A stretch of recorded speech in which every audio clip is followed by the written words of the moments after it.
தான் பார்க்குறீங்கன்னா சப்ஸ்கிரைப் பண்ணுங்க ஃப்ரெண்ட்ஸ். சப்ஸ்கிரைப் மட்டும்லாம் பக்கத்தில் இருக்க பெல் பட்டனை கிளிக் பண்ணிவிட்டு ஆல் அண்ட் ஆப்ஷன் கொடுத்தா தான் நாங்கள் போகிற வீடியோஸ்லாம் உங்களுக்கு வரும். வாங்க வீடியோக்குள்ள போகலாம். Hi friends, welcome to J moms kitchen. நம்ம இன்னைக்கு பார்க்க போகிறது ஒரு ரெசிபி vlog தான் பார்க்க போகிறோம். இன்னைக்கு நம்ம என்ன செய்ய போகிறோம்னு பார்த்தீங்கன்னா சூப்பராக டேஸ்டியான ஒரு சீரக குழம்பு எப்படி வைக்கிறதுன்றது தான் பார்க்க போகிறோம். ஆனால் இன்னைக்கு சமைக்க போகிறது அப்பா ஜஸ்ட் வாய்ஸ் ஓவர் மட்டும்தான் கொடுக்க போகிறேன். ஸோ சீரக குழம்பு வைக்கிறதுக்காக ஃபஸ்ட்டு நம்ம வந்து சீரகம் வறுத்துக்க போகிறோம். இது வந்து பார்த்தீங்கன்னா 2 டேபிள் ஸ்பூன் அளவுக்கு சீரகம் எடுத்து அப்பா வந்து கடாயில் எண்ணெய்லாம் ஊற்றாமல் வெறும் கடாயை ஹீட் பண்ணிவிட்டு அப்படியே அதை வந்து லைட்டாக பொன்னிறமாக வறுத்துட்டு அதை தனியாக எடுத்து ஒரு பிளேட்டில் கொட்டிக்கிறோம். அதுக்கப்புறம் ஒரு 1.5 டேபிள் ஸ்பூன் அளவுக்கு மிளகு அதையும் வந்து ஹீட்டான ஒரு கடாயில் போட்டு வறுத்துட்டு அதாவது லைட் ஹீட்டானதுமே நம்ம வந்து அதையும் எடுத்துக்கணும். ரெண்டுமே வந்து பொடி பண்ணி தான் நம்ம வந்து இந்த குழம்பு வைக்க போகிறோம். ஸோ இது வந்து ரொம்பவே கோல்டுக்கு ரொம்ப நல்லது, கோல்டு நல்லா சரி பண்ணிடும். ஸோ இப்போ மழை திடீர்னு மழை பெய்யுது. ஸோ இந்த மழைக்கு நம்ம திடீர்னு கோல்ட் ஆச்சுன்னா கூட இந்த குழம்பு வச்சு சாப்பிடலாம். ஸோ அதுக்காக வெங்காயம், தக்காளி, பூண்டு அதெல்லாம் ரெடி பண்ணி வச்சுருக்காரு அப்பா. இப்போ வந்து கடாய் வந்து சூடாயிடுச்சு. எண்ணெய் ஊற்றி அந்த எண்ணெய் காஞ்சதும் கடுகு, உளுத்தம்பருப்பு, வெந்தயம் இதெல்லாம் சேர்த்தாச்சு. அது பொரிஞ்சதும் நம்ம வந்து வடகம் சேர்த்துக்கிறோம்.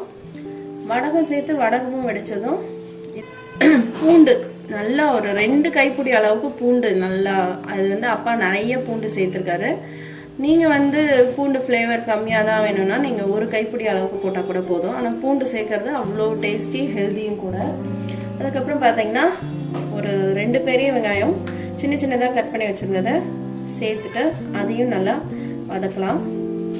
அது வதங்கிறதுக்காக கொஞ்சமாக உப்பு சேர்க்குறோம். இது பார்த்தீங்கன்னா ஒரு 1 டேபிள் ஸ்பூன் அளவுக்கு உப்பு சேர்த்துட்டு அதையும் வதக்கிக்கலாம். நல்லா கொஞ்சம் பொன்னிறமாக ஆகிற வரைக்கும் வதங்கட்டும். இப்போ பார்த்தீங்கன்னா ஃப்ரெண்ட்ஸ் நல்லா வதங்கிடுச்சு. இந்த ஸ்டேஜில் நம்ம வந்து தக்காளி சேர்த்துக்கிறோம். தக்காளியும் 2 தக்காளி மீடியம் தக்காளி நல்லா பழமாக கட் பண்ணி வச்சுருக்கோம். அதை சேர்த்து அதையும் வதக்கிக்கலாம். வதங்கட்டும்.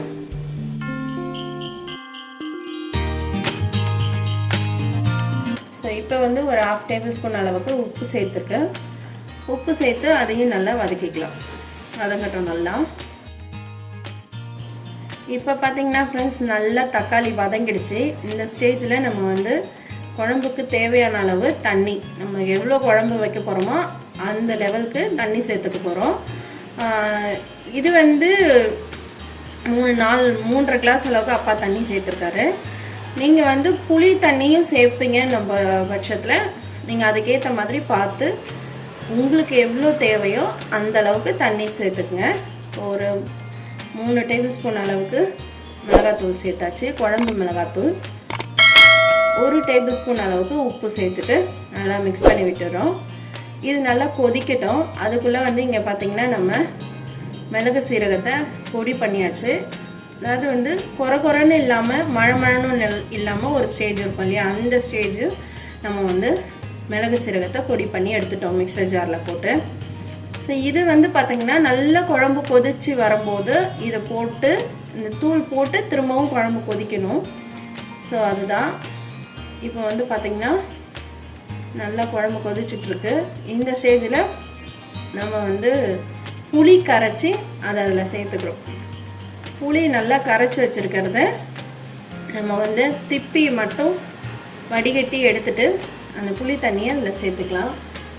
சேர்த்து விட்டுட்டு நம்ம வந்து நல்லா கொதிக்கணும் குழம்பு. ஆக்சுவலாக இந்த குழம்பு வந்து நம்ம வந்து தண்ணியாக இப்போ வந்து கலந்து விட்டுருக்கோம். பட் ஆனால் நல்லா கொதித்து சுருண்டு வரணும் குழம்பு, நல்லா வற்றி வரணும், வத்த குழம்பு மாதிரி. அப்போ தான் வந்து அந்த குழம்பு டேஸ்ட்டு சூப்பராக இருக்கும். நல்லா கொதிக்கணுன்றதுக்காக தான் நம்ம தண்ணி நிறையா சேர்த்துருக்கோம். ஸோ இப்போ நல்லா தலைன்னு கொதிச்சுட்ருக்கு பாருங்கள். ஒரு 5லேருந்து 7 நிமிஷம் கொதித்தாலே இந்த ரேஞ்சுக்கு வந்துடும். இப்போ வந்து நம்ம பொடி பண்ணி வச்சுருக்க மிளகு சீரகம் அரைச்சி வச்சுருக்க அந்த பொடியை இதில் சேர்த்துக்கிறோம். சேர்த்துட்டு நல்லா மிக்ஸ் பண்ணி விட்டுட்டு நல்லா கொதிக்கட்டும்னு விட்டுருங்க. அது வந்து சுண்ட வத்த நல்லா கொதிச்சு வரணும். அப்போ தான் வந்து இந்த குழம்பு வந்து நல்ல டேஸ்ட் இருக்கும். அட் த சேம் டைம் நம்ம வந்து அந்த மிளகு சீரகம் பவுடர் பொடிச்சு போடுறதுனால நம்ம ஃப்ரெஷ்ஷாக அரைச்சி போடுறதுனால அதனுடைய காட்னஸ் வந்து நல்லா குழம்புல இறங்கும். அப்படி இறங்குறச்ச பார்த்தீங்கன்னா நம்மளுக்கு இருக்க சளி எல்லாத்தையும் அடித்து தள்ளி எடுத்துட்டு வந்துடும். அந்த அளவுக்கு ரொம்ப ஹெல்த்தியான குழம்பு இது. இது வந்து பார்த்தீங்கன்னா நம்ம சளி அதிகபட்சமாக நம்மளுக்கு இருக்கிறச்ச தாராளமாக இந்த குழம்பு வச்சு சாப்பிடலாம். ஜுரம் வந்தவங்களுக்குலாம் இது செஞ்சு கொடுப்பாங்க. எங்கள் அம்மா வந்து சளி அதிகமாயிட்டாலும் இல்லை ஜுரம் வந்தாலும் சீரக குழம்பு வச்சு கொடுப்பாங்க. அம்மாவோட ரெசிபி தான் இது. ஸோ வந்து நீங்களும் இந்த ரெசிபியை வீட்டில் ட்ரை பண்ணி பாருங்கள். அப்பா வந்து இப்போ வந்து ஒரு 2 டேபிள் ஸ்பூன் அளவுக்கு எண்ணெய் சேர்த்துருக்காரு. அப்பா வந்து அவர் தான் செஞ்சுட்டு இருந்தாரு. ஸோ அவரை காமிக்கணுன்றதுக்காக ஜஸ்ட் ஒரே ஒரு கிளிப்பிங் காமிச்சேன். ஸோ வந்து பார்த்தீங்கன்னா நல்லா இப்போ குழம்பு கொதிச்சுட்டு இருக்கு. நீங்கள் வந்து நல்லெண்ணெய் சேர்த்துக்கிறதா இருந்தாலும் சேர்த்துக்கலாம். இப்போ வந்து நம்ம ஸ்டவ் ஆஃப் பண்ணியாச்சு. நீங்கள் இந்த ஸ்டேஜில் வந்து ஆஃப் பண்ணுறதுக்கு முன்னாடி நல்லெண்ணெய் இருந்தால் நல்லெண்ணெயும் ஒரு ஸ்பூன் விட்டுட்டு ஆஃப் பண்ணலாம். ஸோ இப்போ கருவேப்பிலை போட்டாச்சு, அவ்வளோதான், குழம்பு ரெடி ஆகிடுச்சு. ஸோ நாங்கள் வந்து சாப்பிட போகிறோம். நீங்களும் இந்த ரெசிபியை வீட்டில் ட்ரை பண்ணி பாருங்கள். ஓகே ஃப்ரெண்ட்ஸ், நீங்கள் இந்த வீடியோவை பார்த்துருப்பீங்க. இந்த ரெசிபியை நீங்களும் வீட்டில் ட்ரை பண்ணி பாருங்கள். ட்ரை பண்ணி பார்த்துட்டு கீழே கமெண்ட் செக்ஷனில் கமெண்ட் பண்ணுங்கள். ரொம்பவே டேஸ்டியான ஹெல்த்தியான ஒரு சூப்பரான குழம்பு தான் நம்ம இன்றைக்கி பார்த்துருக்கோம்.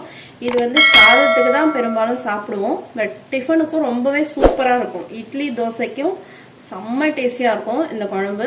நீங்கள் வந்து கொஞ்சம் எண்ணெய் எக்ஸ்ட்ரா சேர்த்து வச்சுட்டிங்கன்னா 3 நாள் ஆனாலும் குழம்பு சூப்பராக இருக்கும். ஸோ நீங்கள் இந்த ரெசிபியை ட்ரை பண்ணி பார்த்துட்டு கீழே கமெண்ட் செக்ஷனில் கமெண்ட் பண்ணுங்கள். Thank you friends. இதே மாதிரி வேற ஒரு சூப்பரான வீடியோட உங்களை நான் பார்க்குறேன். அது வரைக்கும் தேங்க்யூ, பை பை.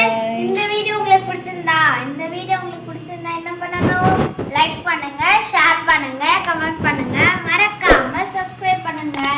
சப்ஸ்கிரைப் பண்ணுற ஃப்ரெண்ட்ஸ் பக்கத்தில் இருக்க பெல் பட்டனை கிளிக் பண்ணிட்டு ஆல் அண்ட் ஆப்ஷன் கொடுத்தா தான் நாங்கள் போடுற வீடியோஸ்லாம் உங்களுக்கு வரும். ஓகே ஃப்ரெண்ட்ஸ், பாய். இதே மாதிரி ஒரு அடுத்த வீடியோவில் ஜாலியாக உங்களை பார்க்குறேன்.